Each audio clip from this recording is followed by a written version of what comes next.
अस्सलाम वालेकुम students. I hope कि आप सब ठीक होंगे। आज हम 1.1 का सेकंड मेथड करेंगे क्वाड्रेटिक इक्वेशन को सॉल्व करने का बाय कंप्लीटिंग स्क्वायर मेथड। कि बाय कंप्लीटिंग स्क्वायर मेथड से हम किस तरीके से क्वाड्रेटिक इक्वेशन के सॉल्यूशन सेट फाइंड आउट कर सकते हैं।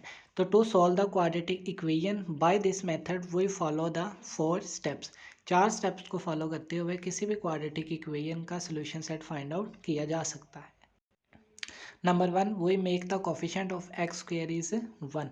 तो सबसे पहले हमने करना क्या है कि जो हमारे पास क्वाड्रेटिक इक्वेशन में टर्म है एक्स स्क्वेयर, उसका जो कोफिशिएंट है जो कि हमारे पास इस क्वेश्चन में 7 नज़र आ रहा है, हमने सबसे पहले उसको 1 बनाना है। तो सिंपली हम क्या करेंगे, अगर हमने 7 को रिमूव करना हो यहाँ से तो हम डिवाइडेड बाय 7 करेंगे। और मैथमेटिक्स के रूल के मुताबिक अगर हम किसी टर्म को डिवाइड कर रहे हैं तो बोथ साइड्स पे करना पड़ेगा, यानी कि इक्वालिटी की लेफ्ट साइड पे भी उसे करना पड़ेगा और राइट साइड पे भी करना पड़ेगा। और सिंपली हम करेंगे क्या, 7 को बोथ साइड्स पे डिवाइड कर देंगे। तो जब बोथ साइड्स पे 7 को डिवाइड करेंगे तो 7 से 7 कैंसिल होकर हमारे पास आ जाएगा एक्स का स्क्वेयर, और बाद में आ जाएगा +2/7 एक्स, और फिर आ जाएगा -1/7 is equal to 0 divided by 7 is equal to 0।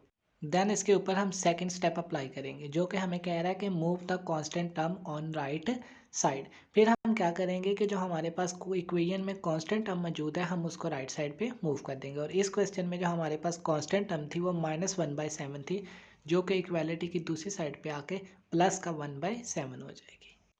And step number 3 के according complete the square formula on left side. तो इक्वेशन के जो लेफ्ट साइड पे वहाँ पे हमने स्क्वायर का फार्मूला क्या करना है जी, कंप्लीट करना है। अब यहाँ पे असल काम है कंप्लीटिंग स्क्वायर मेथड में। एक्स स्क्वायर हमारे पास एज इट इज़ आ जाएगा, +2 भी एज इट इज आ जाएगा, एज इट इज़ आ जाएगा।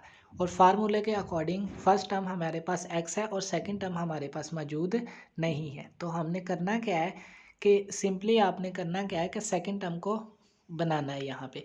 और इसका एक शॉर्टकट मेथड ये है कि आपने सिंपली करना क्या है, जो आपके पास जो भी कोफिशिएंट ऑफ एक्स होगा आपने उसका हाफ सेकंड टर्म बना दें। मिसाल के तौर पे अगर आपके पास कोफिशिएंट ऑफ एक्स है जो हमारे पास, यानी कि जिसे कोफिशिएंट ऑफ एक्स अगर आपके पास 4 है तो उसका हाफ आपने 2 सेकंड टर्म के तौर पे वहाँ पे पुट कर देना है। और अगर आपके पास कोफिशिएंट ऑफ एक्स आपके पास m है तो m का हाफ देखा जाए तो वो m/2 है।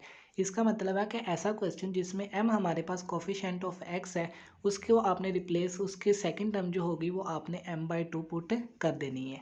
ये बिल्कुल ठीक आंसर देगी आपको। जैसा कि इस इक्वेशन में जो हमारे पास कोफिशिएंट ऑफ एक्स था वो हमारे पास 2/7 था। तो 2/7 का अगर आप हाफ निकालेंगे तो वो आपके पास 1/7 आ जाएगा। तो आपने 1/7 पुट कर देना और सेकंड टर्म में उसका स्क्वायर लिख देना है।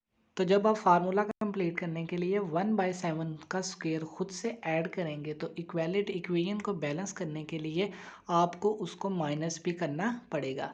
तो इसीलिए आप इक्वालिटी की दूसरी साइड पे भी आप उस 1/7 के स्क्वायर को क्या कर देंगे, ऐड कर देंगे। इससे होगा क्या कि आपकी इक्वेशन जो होगी वो बैलेंस रहेगी। इससे नेक्स्ट स्टेप में अगर आप लेफ्ट साइड पे देखें तो लेफ्ट साइड पे आपने फार्मूले को क्लोज कर देना है क्योंकि ऊपर फार्मूला कंप्लीट हो चुका है। और राइट साइड पे 1/7 हमारे पास एज इट इज़ आ जाएगा। और अगर 1/7 का स्क्वायर लोगे तो आपके पास 1/49 आंसर आ जाएगा। ठीक है। तो अब हमने करना क्या था कि हमने यहाँ से x वेरिएबल का आंसर निकालना था। तो सबसे पहले हमें ऊपर से स्क्वायर ख़त्म करना पड़ेगा। तो स्क्वायर ख़त्म करने के लिए हम square root on both sides लिखेंगे, जो कि हमारे पास कंप्लीटिंग स्क्वायर का स्टेप नंबर 4 है, जो कि हमारे पास कंप्लीटिंग स्क्वायर का स्टेप नंबर 4 है। तो simply taking square on both sides लिखेंगे तो लेफ्ट साइड पे स्क्वायर से स्क्वायर रूट कट के हमारे पास सिंपल आ जाएगा x + 1/x।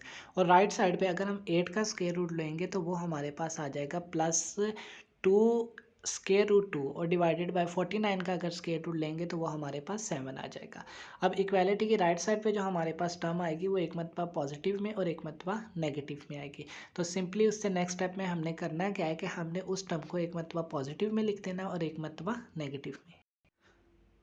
तो सिंपली ये हमारे पास x का सोल्यूशन होगा जिसमें हमने इन दोनों का एलसीएम लेके सिंपलीफाई करके आंसर लिख देना है, और यहाँ पे भी सिंपलीफाई करने के बाद उसका आंसर कर लिख देना। और ये फाइनली हमारे पास क्वाड्रेटिक इक्वेशन का सोल्यूशन सेट होगा by applying square completing square method से। ओके स्टूडेंट्स, अल्लाह हाफिज़।